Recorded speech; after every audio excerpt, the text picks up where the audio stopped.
বছরের বেশি তারেক রহমানের সরকার ক্ষমতায় থাকতে পারবে না। খাম্বা আছে, কারেন্ট নাই, চুলা আছে, গ্যাস নাই।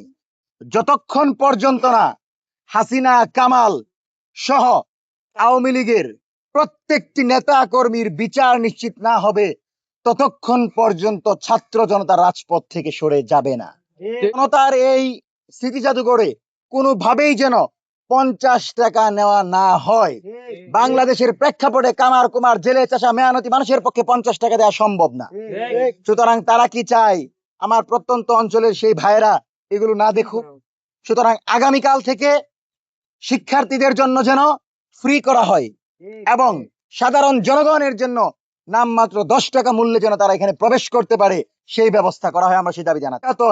মোদী বিরোধী আন্দোলন, শাপলা, পিলখানা, এই প্রত্যেকটি আন্দোলনের ঘটনাকে স্ব স্ব জায়গায় রেখে উপস্থাপন করার দাবি জানাচ্ছি এবং আমরা বলে দিতে চাই, জনতার এই স্মৃতি জাদুঘরে কোনোভাবেই যেন 50 টাকা নেওয়া না হয়। বাংলাদেশের প্রেক্ষাপটে কামার কুমার, জেলে চাষা, মেহনতি মানুষের পক্ষে 50 টাকা দেওয়া সম্ভব না। সুতরাং তারা কি চায়? আমার প্রত্যন্ত অঞ্চলের সেই ভাইয়েরা এগুলো না দেখুক। সুতরাং আগামীকাল থেকে শিক্ষার্থীদের জন্য যেন ফ্রি করা হয় এবং সাধারণ জনগণের জন্য নামমাত্র 10 টাকা মূল্যে যেন তারা এখানে প্রবেশ করতে পারে, সেই ব্যবস্থা করা হয়। আমরা সেই দাবি জানাচ্ছি। সর্বশেষ, আজকে আমরা জুলাই গণ অভ্যুত্থানে এসেছিলাম, জুলাই গণ অভ্যুত্থানের স্মৃতি জাদুঘরে এসেছিলাম।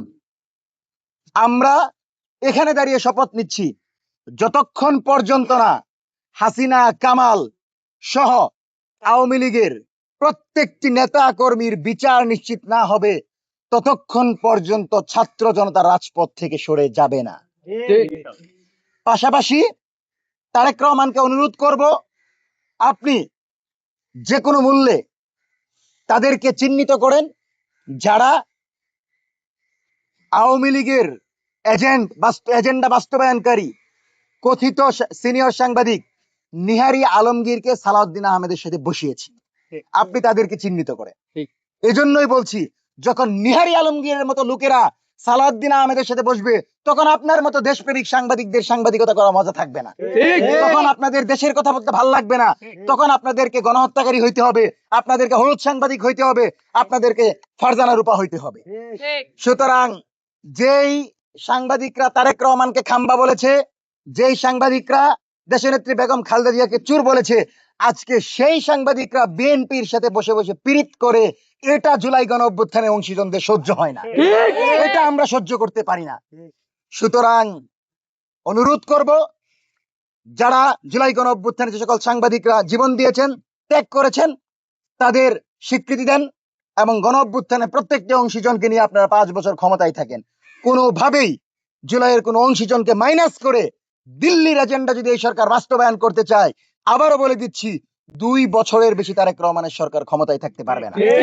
সুতরাং ক্ষমতায় থাকতে চাইলে আবু সাইদ, ওয়াসিম মুগ্ধ তাদের আকাঙ্ক্ষার আলোকে আপনি বাংলাদেশকে পরিচালনা করেন, গণভোটের গণরায় বাস্তবায়ন করেন। বাংলাদেশের জনগণ আপনাকে নিরাপত্তা দিবে, বাংলাদেশের জনগণ আপনার পাশে থেকে বাংলাদেশে 5 বছর জাতীয়তাবাদী দলকে ক্ষমতায় রাখবে। এর বিপরীতে যদি এমন হয় যে খাম্বা আছে, কারেন্ট নাই, গ্যাস জনগণে বলে, আসলে আমাদেরকে বলতে হয় না, মানে জনগণে বলতে চায় যে খাম্বা আছে, কারেন্ট নাই, চুলা আছে, গ্যাস নাই। কিন্তু আমি মনে করি এই কথাগুলো বিএনপি আমাদের শিখিয়েছে।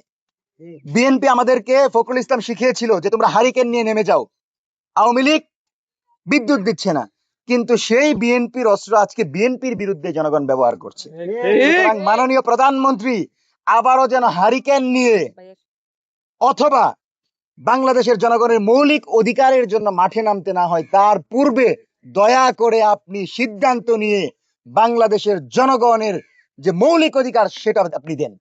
এবং আমি মনে করি তারেক রহমানের সরকার, ব্যক্তি তারেক রহমানের যথেষ্ট সদিচ্ছা আছে, কিন্তু তার পাশে থাকা নিহালি আলমগীরের এজেন্টরা ঢুকে গেছে এবং কথিত সিনিয়র সাংবাদিক, কথিত বুদ্ধিজীবী ডক্টর জাহেদের মতো আওয়ামী ঘরানার বুদ্ধিজীবীরা তারেক রহমানকে পুশ করছে এবং বাংলাদেশের জনগণকে তারেক রহমানের মুখোমুখি দাঁড় করাচ্ছে।